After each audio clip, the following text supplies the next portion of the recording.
กำลังตีเขาอยู่ดีๆพอดีฝาแดดมาเซอร์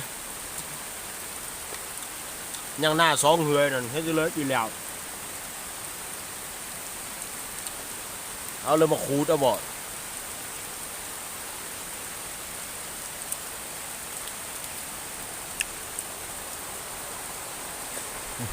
เจ้าของหน้าได้กินมือเดี๋ยวก่อนกูดูหน้ามาเต็งลูกเต็งล้านมาพ่นทำ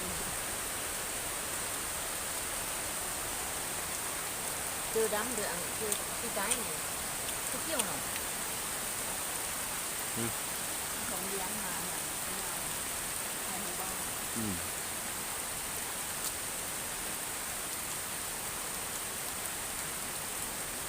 คนเขามือเหื่อนกับคนบ่ได้น้ำน่องรักทาง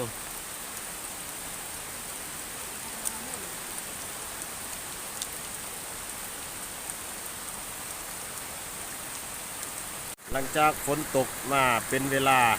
1 ชั่วโมงเต็ม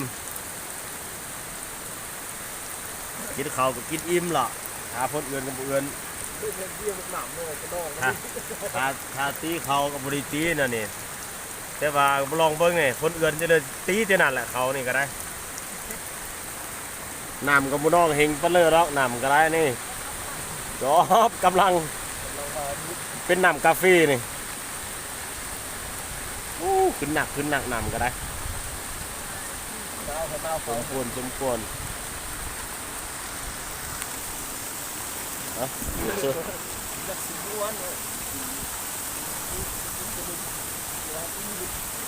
ฝนจะมาโอ้ได้ช็อกเลยมาบังบอกมีแพร่บ่เต้าละอ่อนหรือว่าแพร่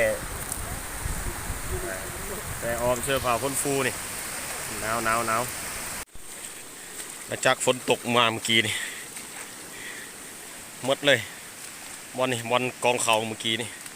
เห็นหันฝนมาเอาบุทันลากขึ้นเมื่อคุณน้ำนองเมื่อกี้เขาหมดอะไรเขาปีนี่แสน้ำมดเขาเวียนก็ไหล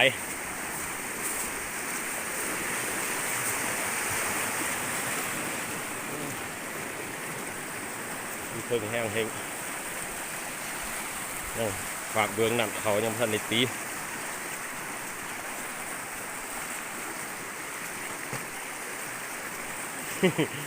หัวท่ายิ้มหัวหนักแล้วอันนี้ยังว่าน้อยหน้าผู้ชันแห้งเฮงอันเตอร์นี่นะเย็นเขาอีนี่ไหลไม่หรอเนี่ย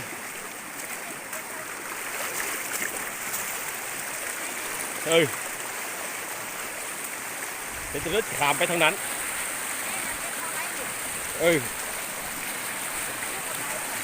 ยกขามนี่บ่โอ้ดีสามมันเอาหาพิธีครับนะเขาเมื่อกี้ตีอยู่นี่ตีเขาอ่ะโอ้มีปลาเลยเดี๋ยวเหาะขึ้นมาคุณเดี๋ยวกระเปียกหมดกีนี่ตัวเม็ดนะคงนี่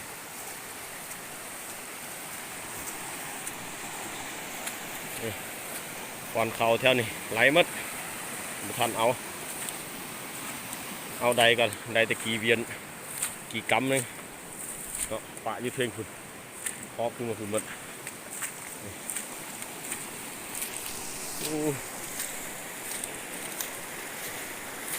หนักสมควรปีนี้ตามปีกายโหหนักก่อน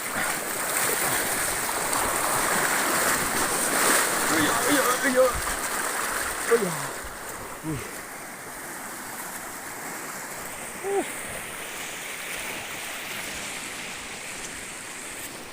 หนักหนาสาหัสนี่ดีแต่ได้เอาแล้วผลทางนี้แล้วกระปกไว้ฮั่นน้ำกระท่วมมัดกระบูเสียน้ำท่วมเปียกท่วมเนาะ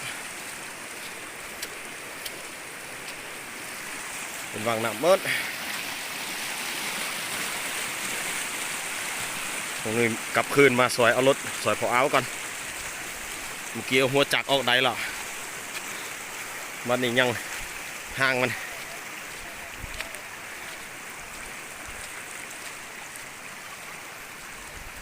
ตอนนี้กำลังห่างมันโอ้หลายคนมาสวยแล้วนี่แล้วไวแท้แนวนี้นะ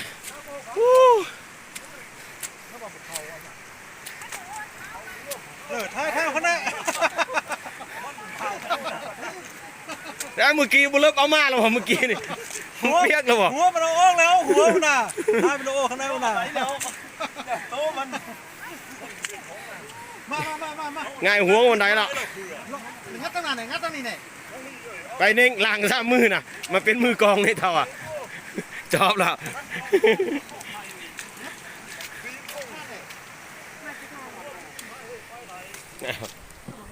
ตายไปแล้วไปจังตัดเอาที่อนันต์ก้นโบมา ใช่หรือเปล่า พอทางเดินบ่ได้ขันยืนขึ้นนะมันทำอะไรแห้งโคตรมันทำอะไร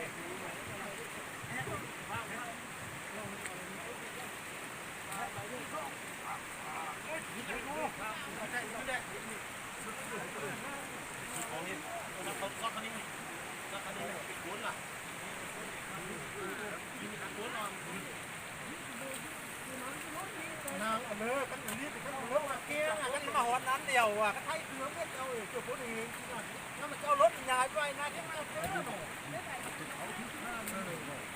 เอาไปที่มาเจอเอาไปโอ้ถอยสนุกเอาหน่อยเอาหน่อยเลยมาเยอะซะเลยเอาพิฆาตมาซื้อมาบอกมาสั่นเอายิ้มด้วยอันนี้จะไปหอมันปลาทางหน้าวันนี้หรอเนี่ยไรตัวนึงอะโตที่หน้านี่2 โลปัญญา2 โลยัดทั้งเนื้อเลยป่ะเขาทางน้ำเขาทางนี้เอานี่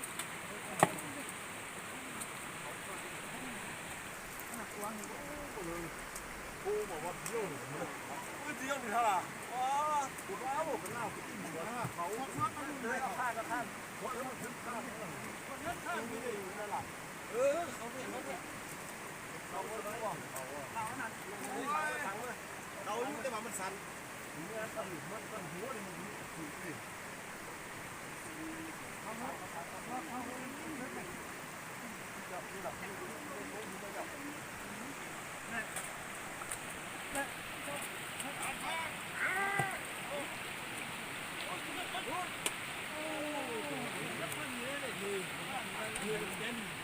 ทำแจ้นะทำซุนนะเดี๋ยวนี้นะสัตว์ลงซุนนั้นเอาไปชกไปซุนแล้วงัดเธอมันยื่นท่านี่คือมันยื่นมันแค่ตัวเลยจะเอามันยื่นแล้วนี่มางัดข้างไหลรถข้างของมันขันมาหมอนข้างยื่นมีบ้างนอกเลยมือรัดตรงไหนรัดตรงนี้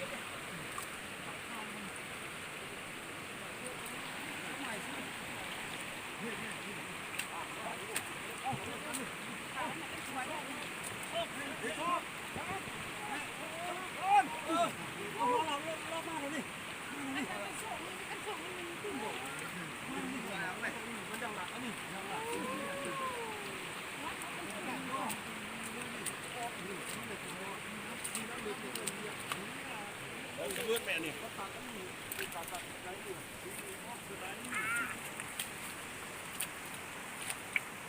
ลายปีพวกลายนี่ของคุณเนาะปากกระบายแม่ไต่บ้านนั่นเลยนะนี่เข้าหูเว้ยโอ้หัวเชื้อนะมันเอาไปไปดับตัวนั่นน่ะอันนี้ไรแล้วเป็นโซนโบ้กันออฟกันเลย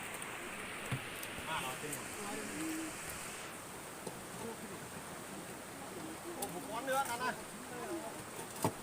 วันนี้นี่เท่านี้ ต่ำนี่เนี่ยนี่ต่ำนี่ดิต่ำมันงอมันก็ขึ้นห้างขึ้นโอ้ถ้ามันขึ้นเรื่องต่ำเนี่ย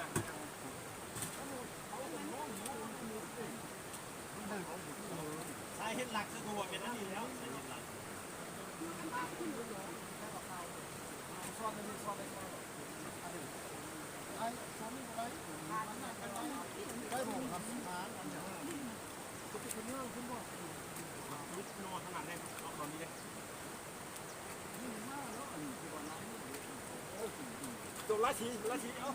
ได้ไหมกันเลยนักเลยเฮ้ยชอบเฮ้ยโอ้ยังตีนมันอัดตีนมันตีนมันหมูมาตีนหมูมาตีนอะไรสรุปลงนี้รอลาแล้วเอาแต่กระปุกออกเอาไปหุ่นอันนี้ไม่มีปัญหาหรอกเนี่ยทีนี้ล็อกล็อกมาดิล็อก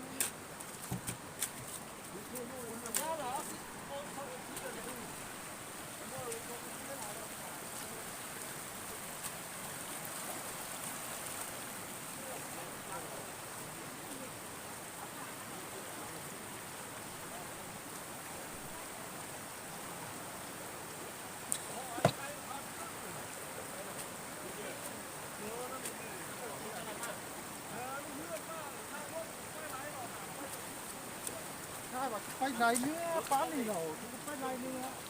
ไม่ต้อง